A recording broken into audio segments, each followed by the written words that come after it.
Alkitab kita dari Matius 18 ayat 12 sampai 14. Kita buka Alkitab kita Matius 18 ayat 12 sampai 14. Sudah ketemukah? Oke, karena hanya 3 ayat, kita baca bersama-sama ya. Hanya 3 ayat. Kita baca bersama-sama Matius 18 12 sampai 14. 1 2 ya. Perumpamaan tentang domba yang hilang. Bagaimana pendapatmu? Jika seorang mempunyai 100 ekor domba dan seekor di antaranya sesat, tidakkah ia akan meninggalkan yang 99 ekor di pegunungan dan pergi mencari yang sesat itu? Dan aku berkata kepadamu, sesungguhnya jika ia berhasil menemukannya, lebih besar kegembiraannya atas yang seekor itu daripada atas yang ke-99 ekor yang tidak sesat. Demikian juga Bapamu yang di sorga tidak menghendaki supaya seorang pun dari anak-anak ini hilang. Nah, saya akan mulai dengan satu cerita. Karena saya sedikit grogi, jadi saya mulai dengan satu cerita. Bapak dan Ibu, di Paris ada satu museum namanya Louvre, Louvre, Louvre atau Louvre. Museum yang paling terkenal di dunia ini, paling banyak pengunjungnya, koleksinya paling lengkap. Kira-kira luasnya seluas lapangan bola. Dibangun bentuk U, begitu, terus ada begitu dia ya, bentuk U. 3 lantai ke atas, 1 lantai bawah tanah. Dulu dia istana raja-raja Prancis abad 12, 13 sampai abad 16 beristana di situ. Jadi lantai bawah tanahnya itu adalah penjara zaman dulu. Nah, ada beberapa bagian di museum itu. Misalkan kita pergi ke bagian Eropa, di bagian Eropa kita bisa melihat lukisan Mona Lisa yang asli dipagari, nggak bisa mendekat, dijaga, mungkin hanya 10 meter kita bisa lihat. Ada tempat makan Raja Prancis, Kaisar Prancis, Napoleon. Jadi kira-kira tempat makannya itu mungkin 3 kali ruangan kita. Kemudian di tengah-tengah disusun meja, bisa 10 di sana, 10 di sini hadap-hadapan, dengan semua piring, garpu, pisau, dengan gelas kristal. Di atasnya itu lampu kristal hidup. Lampu kristal jadi betul-betul mewah. Beludru merah menghiasi semua dinding dengan hiasan-hiasan lukisan mewah sekali, sehingga kita bisa bayangkan betapa mewahnya raja zaman dulu hidup. Ada satu ruangan kosong, mungkin 6 kali ruangan ini. Atasnya, kalau atas ruangan kita ini kan gipsum kita cat. Atasnya nggak seperti ini, atasnya itu emas. Kebayang ruangan 6 kali ini atasnya emas. Dibangun ketika Raja Louis memerintah. Jadi tahulah kita zaman dulu raja-raja itu haknya nggak terhingga, sehingga dia bisa bangun suka-suka hatinya. Kemudian kalau kita masuk ke ruangan lain, ada ruangan yang dikhususkan buat barang-barang antik dari daerah Persia, Iran, Irak sekarang. Dulu namanya Persia, Parsi, sekarang Iran dan Irak. Ketika kita masuk ke ruangan itu, kita akan disambut dengan 2 kolom tiang besar. Kira-kira segini tiangnya, tinggi 6-8 meter. Di kanan juga ada tiang tinggi 6-8 meter, segini besarnya, batu marmer, tiang sampai atas. Di atas ada patung lembu bersayap, lembu terbang lagi duduk. Kemudian di atas patung itu ada balok kayu besar sekali menahan atap. Tiang itu adalah tiang istana Raja Ahasiweros yang diambil dari istananya di Benteng Susan. Bapak dan Ibu, kalau Bapak dan Ibu baca kitab Esther, Bapak dan Ibu akan tahu bahwa Esther tinggal di istana Susan. Jadi arkeolog menggali, mereka temukan tiang, mereka simpan di Museum Louvre. Nah, masuk kita ke dalam ruangan itu, ketemulah kita ada satu batu, kira-kira segini diameternya, mungkin 40-50 cm, tinggi 2 meter. Sekeliling batu itu banyak tulisan-tulisan. Tulisan-tulisan itu adalah peraturan-peraturan yang ditulis oleh seorang raja yang bernama Hammurabi. Hidup tahun 1700 sebelum Masehi, jadi 3700 tahun yang lalu. Ada banyak peraturan yang dia tulis. Izinkan saya membaca satu peraturan saja. Peraturan nomor 53.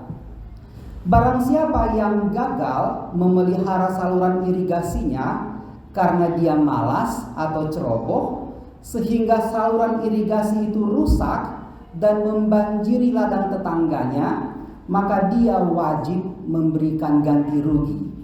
Kalau saya punya ladang, tetangga saya punya ladang, ada saluran irigasi di ladang saya, tapi karena saya malas, saluran irigasi saya bocor dan membanjiri ladang tetangga saya berhak memperoleh ganti rugi.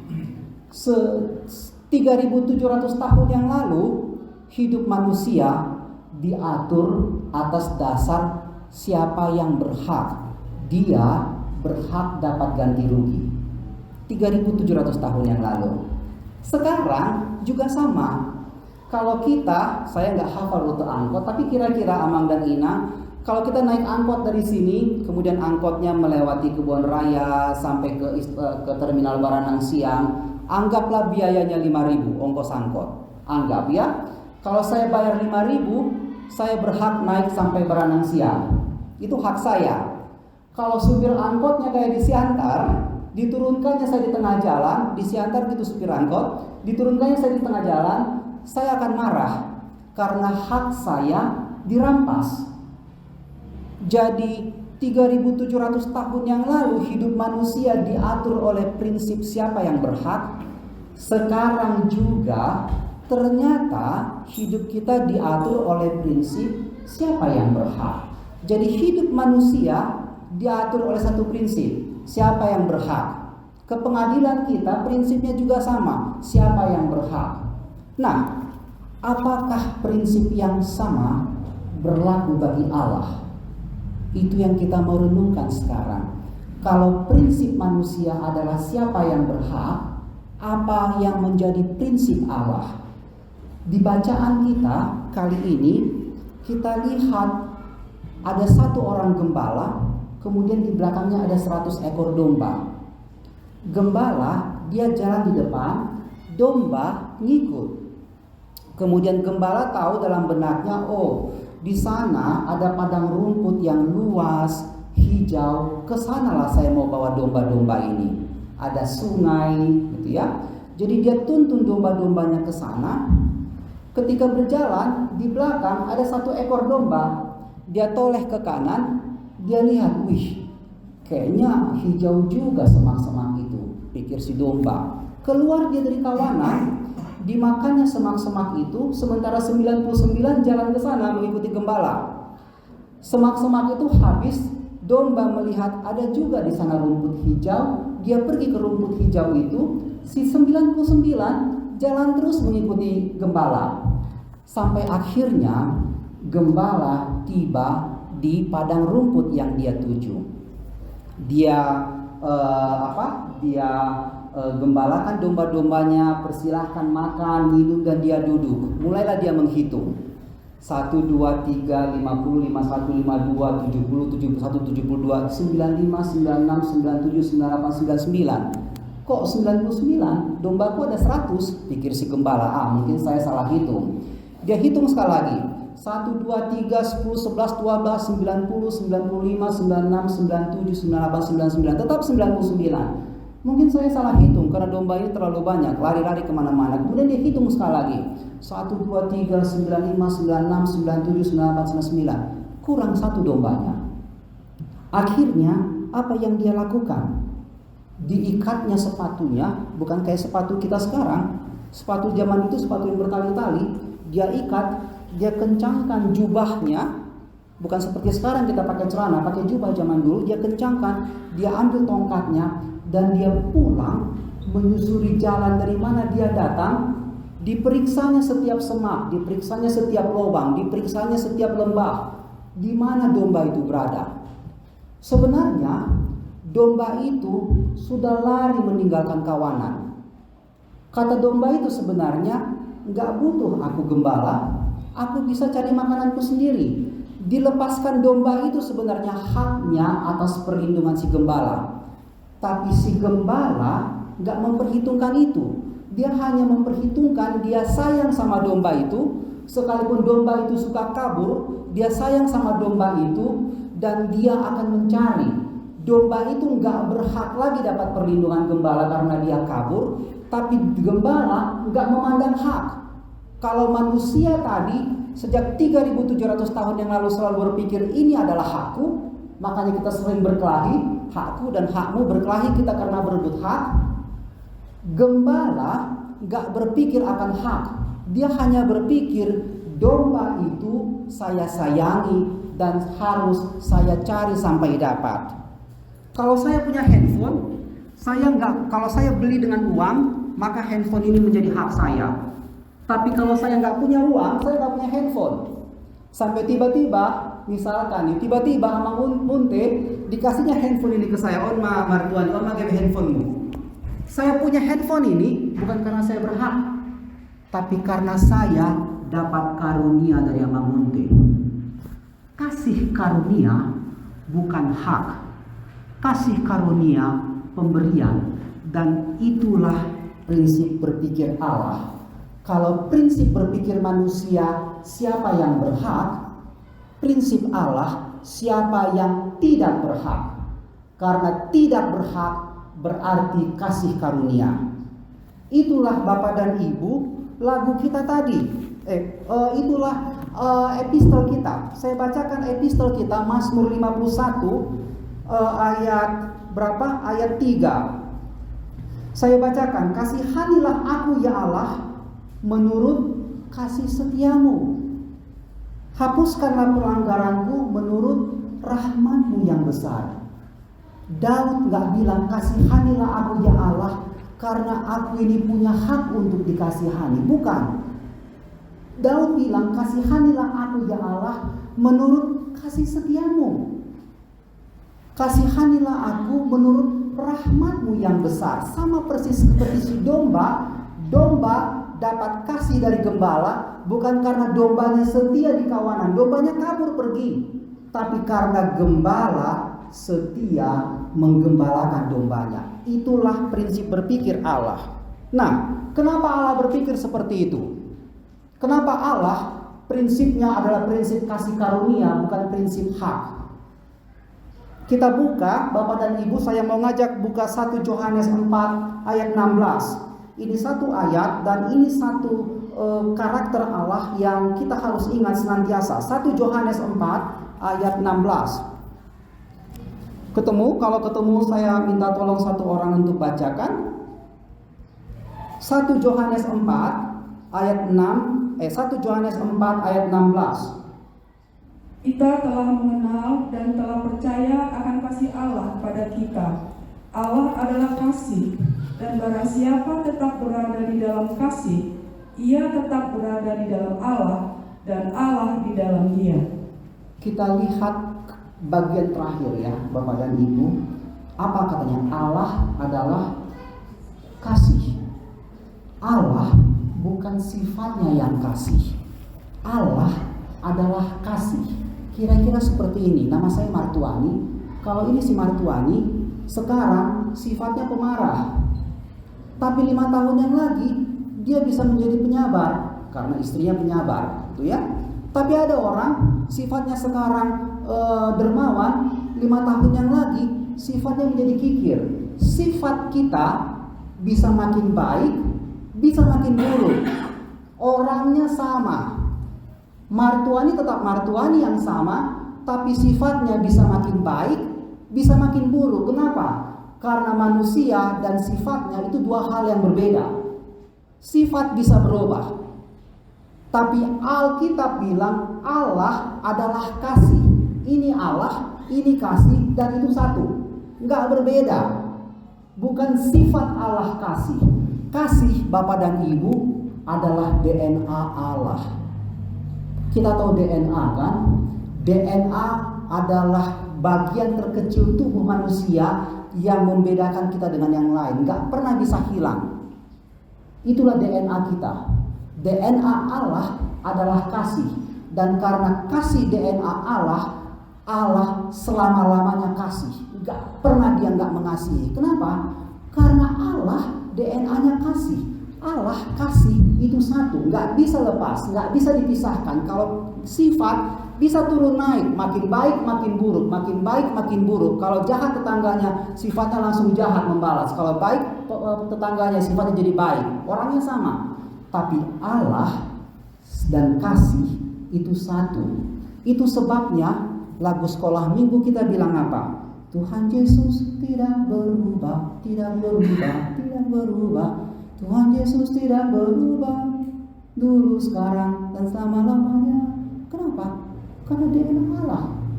Kalau Allah nggak pernah berubah, kasih Allah, kalau dulu Allah mengasihi kita, sekarang Allah mengasihi kita, nanti Allah juga akan mengasihi kita.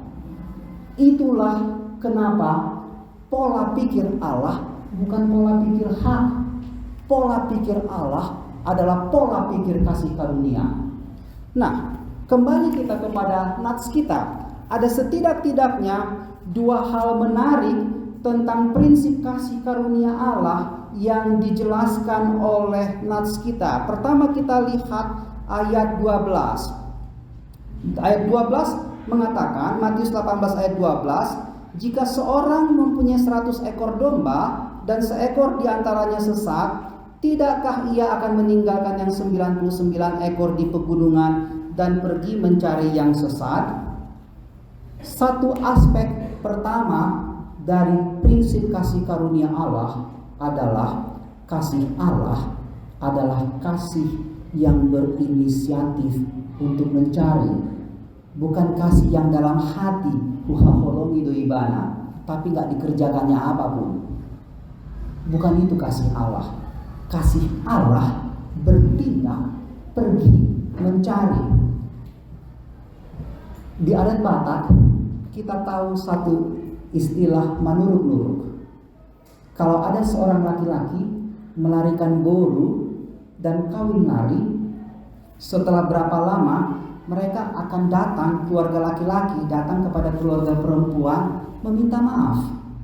Manuruk-nuruk, kira-kira itu intinya. Dan ketika mereka datang, keluarga laki-laki datang kepada keluarga perempuan, ada sesuatu yang mereka bawa. Saya nggak tahu persis apa aja, tapi minimal si pakanot dengan tuduh-tuduh. Jadi kenapa? Kenapa bukan boru yang berinisiatif merangkul? Laki-laki yang berinisiatif merangkul keluarga boru. Keluarga boru dia diam tenang, dia bilang keluarga laki-laki itu yang mencuri hakku.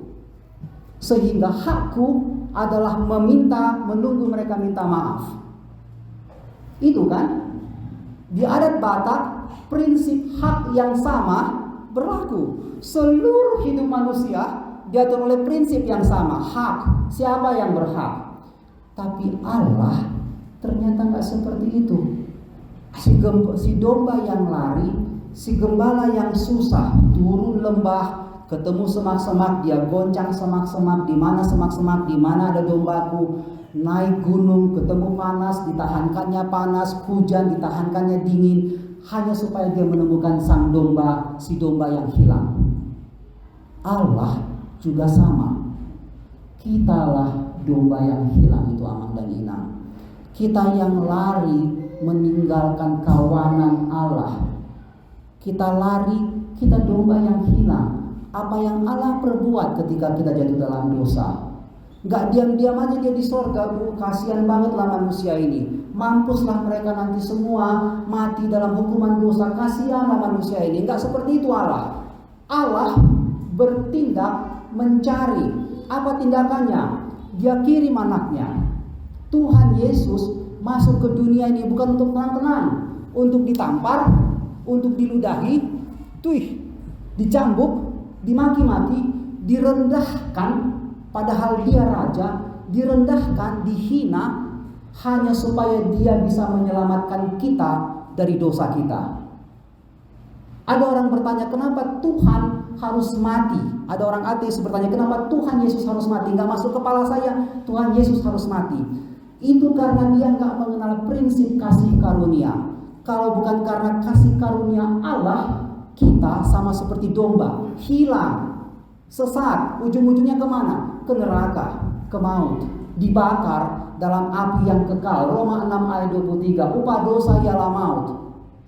Kesana kita pergi, tapi Tuhan mengirim anaknya, Tuhan Yesus Kristus turun ke dalam dunia ini, mengambil rupa seorang hamba, bahkan lebih rendah daripada hamba. Kenapa?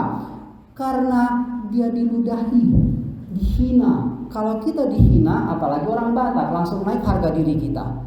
Tuhan bukan hanya dihina, dicambuk, di kepalanya diletakkan mahkota duri dan disalibkan supaya kita selamat. Itu aspek kasih Allah pertama yang diajarkan oleh nats kita. Kasih Allah adalah kasih yang mencari. Kemudian kita lihat ada aspek kedua, ayat 13.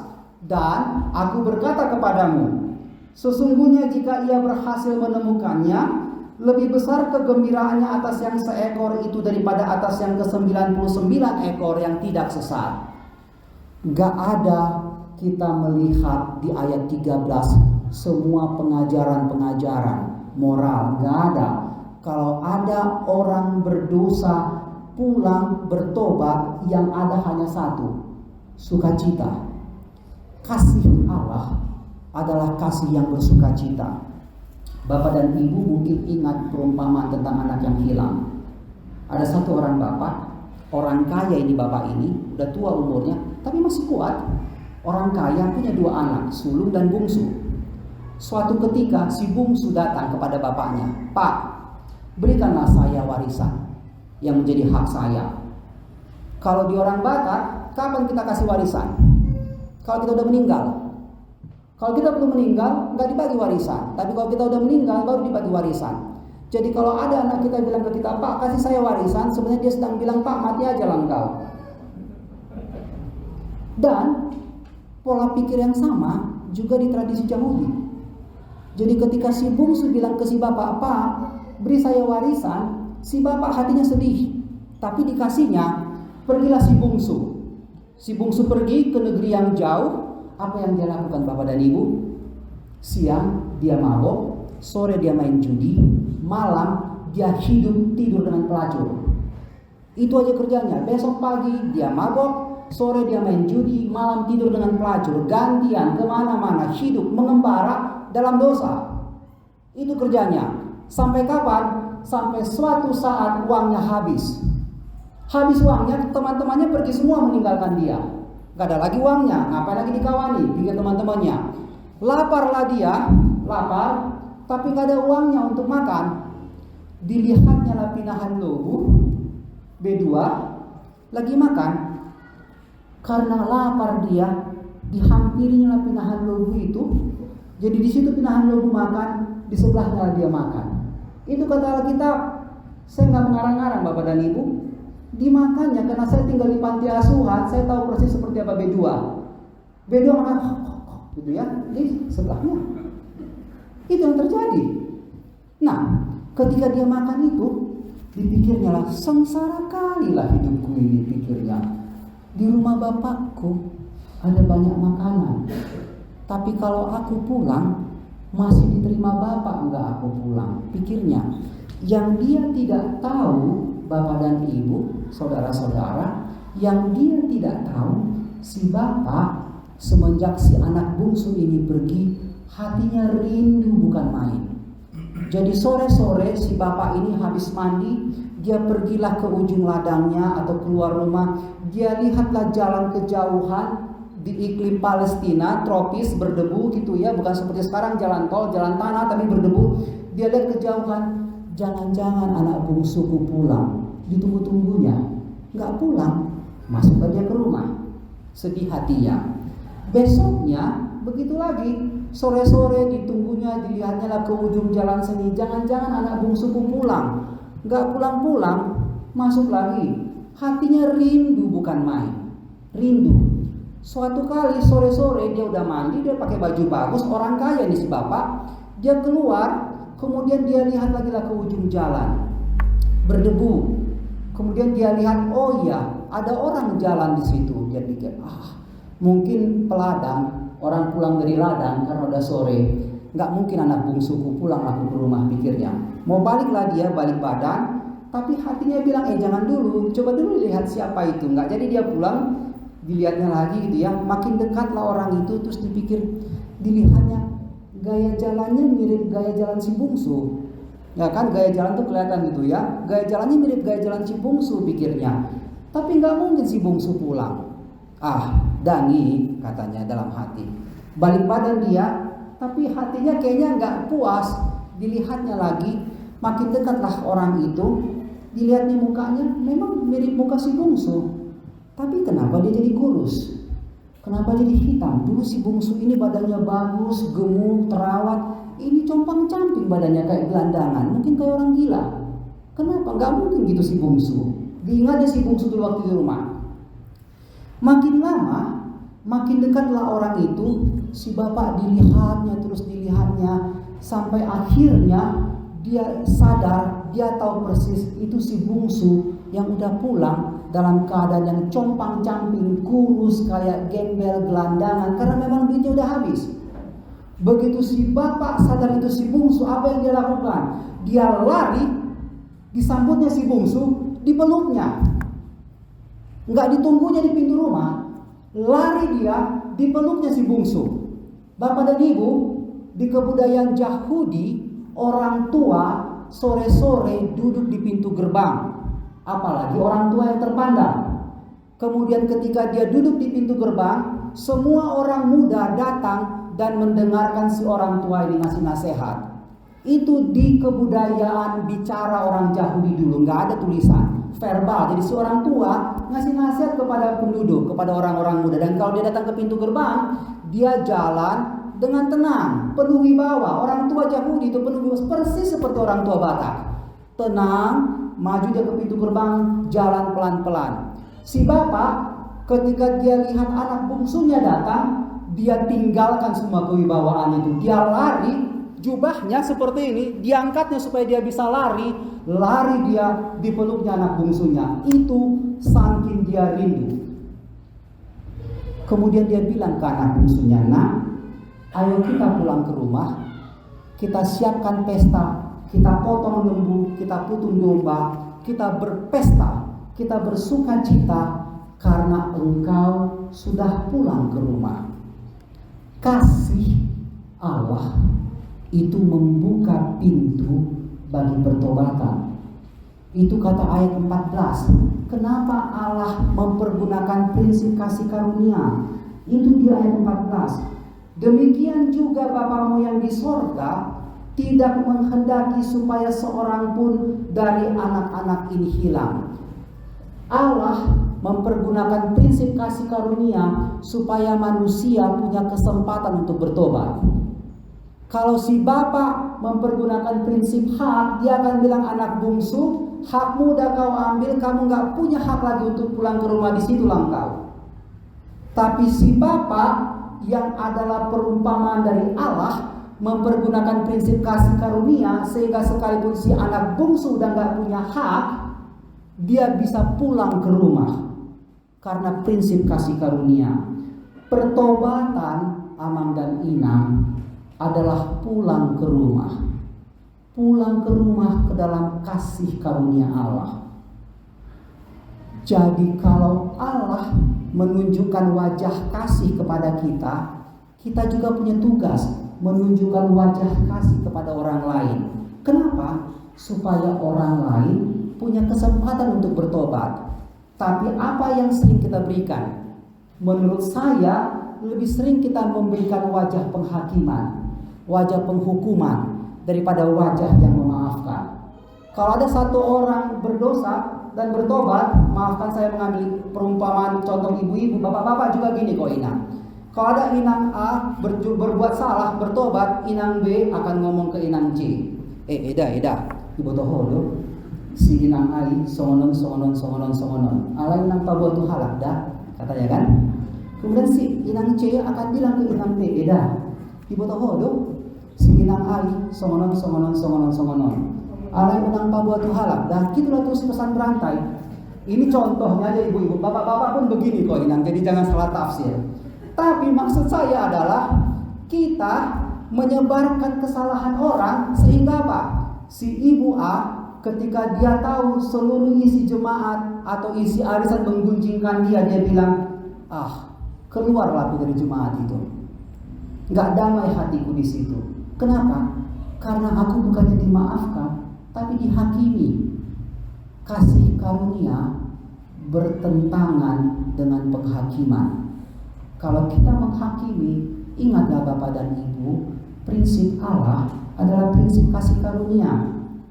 Petrus suatu kali bertanya kepada Tuhan, Tuhan, berapa kali saya harus memaafkan orang lain?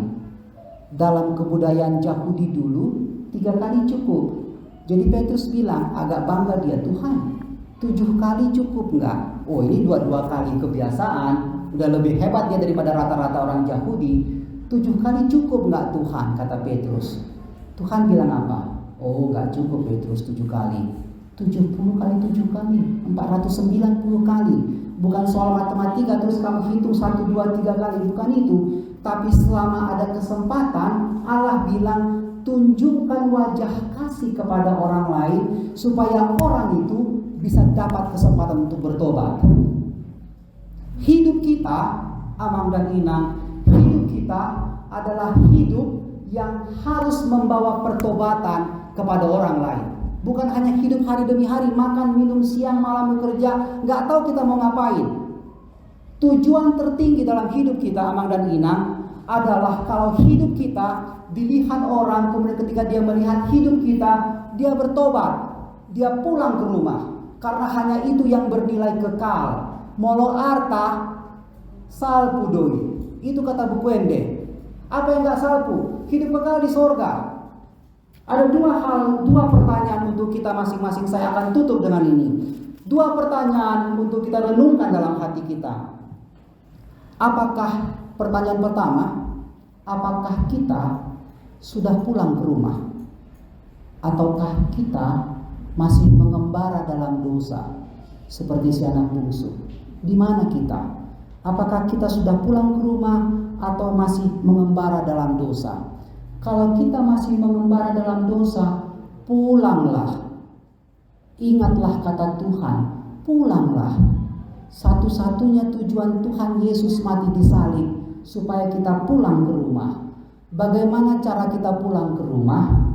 Kita berdoa dalam hati kita sendiri, terus kita bilang, Tuhan, aku mengundang Tuhan Yesus untuk masuk ke dalam hatiku sebagai Tuhan dan Juru Selamat. Wahyu 3 ayat 20 mengatakan, lihat, aku berdiri di muka pintu. Barang siapa mendengar suaraku, kata Tuhan, dan mau membukakan pintu hatinya untuk aku, Tuhan bilang, aku akan masuk ke dalam hatinya dan diam bersama-sama dengan dia. Kalau kita masih mengembara dalam dosa, pulanglah ke rumah. Bagaimana caranya? Ambil doa pribadi, katakan kepada Tuhan, Tuhan Yesus, aku mau membuka pintu hatiku dan menerima Engkau sebagai Tuhan, sebagai Juru Selamatku. Amin. Itu yang pertama. Pertanyaan pertama, kalau kita sudah pernah lakukan itu, pertanyaan kedua adalah ini. Wajah apa yang kita tunjukkan kepada orang lain? Wajah kasihkah atau wajah penghakiman? Menurut ilmu teologi atau ketika Alkitab ini disusun, ada 4 Injil. Matius, Markus, Lukas, Yohanes. Tapi Amang dan Inang, sebenarnya ada 5 Injil. Amang Inang tahu Injil yang kelima? Wajah kita. Kalau wajah kita adalah wajah kasih, itu akan memberi kesempatan kepada orang lain untuk mengenal Kristus dan bertobat. Tapi kalau wajah kita adalah wajah penghakiman, kita mengeluarkan orang dari gereja. Wajah mana yang kita mau tunjukkan kepada orang lain? Amin. Kita berdoa.